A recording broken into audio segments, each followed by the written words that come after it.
La prière, c'est un cœur à cœur avec Dieu.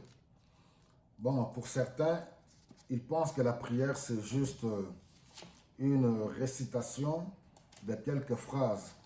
Et c'est pour cela, quand le Seigneur même Jésus-Christ, le Seigneur Jésus-Christ avait répondu aux disciples quand ils ont posé la question, montre-nous comment il faut prier. Il a dit, voici comment vous devez prier. Notre Père qui est aux cieux, que ton nom soit sanctifié, que ton règne vienne, que ta volonté soit faite sur la terre comme au ciel, donne-nous aujourd'hui. Et en fait, c'était juste une formule, ce qu'on appelle un fil conducteur. Et à chaque situation, on n'a pas à venir répéter le Notre Père. Tu as volé quelque part, tu as triché, tu as menti, Notre Père. Non, avant de manger, tu viens Notre Père. Non, avant de dormir, tu viens Notre Père. Non, c'était juste le modèle.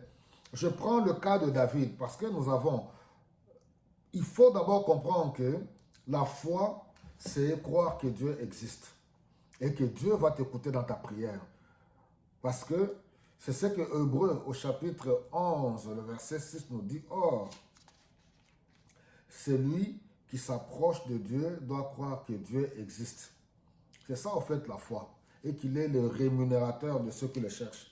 Quand on voit dans Hébreux au chapitre 4, le verset 16, il nous dit: approchons-nous donc avec assurance du trône de Dieu pour trouver miséricorde, pour obtenir le pardon et d'être secourus au moment opportun. Donc, par la prière, nous devons nous approcher ayant confiance en Dieu, sachant qu'il écoute, il existe et qu'il va répondre parce que l'œuvre de Jésus-Christ à la croix nous a permis à ce que nous puissions avoir accès auprès du Père. Christ a payé le prix à la croix de Golgotha. Donc cela est tellement important. Le sang de Jésus-Christ qui a coulé à la croix, c'est le prix qu'il a payé pour recevoir le pardon du péché. Et pour que, étant donné que nous sommes encore dans ce corps, dans ce monde, continuellement, lorsque nous tombons, et non pas lorsque nous allons pécher volontairement, non.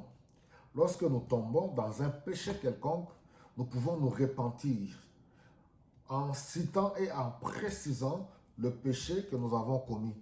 Il y a toutes sortes de prières. Il y a les prières d'adoration, il y a les prières de louange, prières d'intercession, prier pour une situation, pour quelqu'un, et aussi la prière du pardon.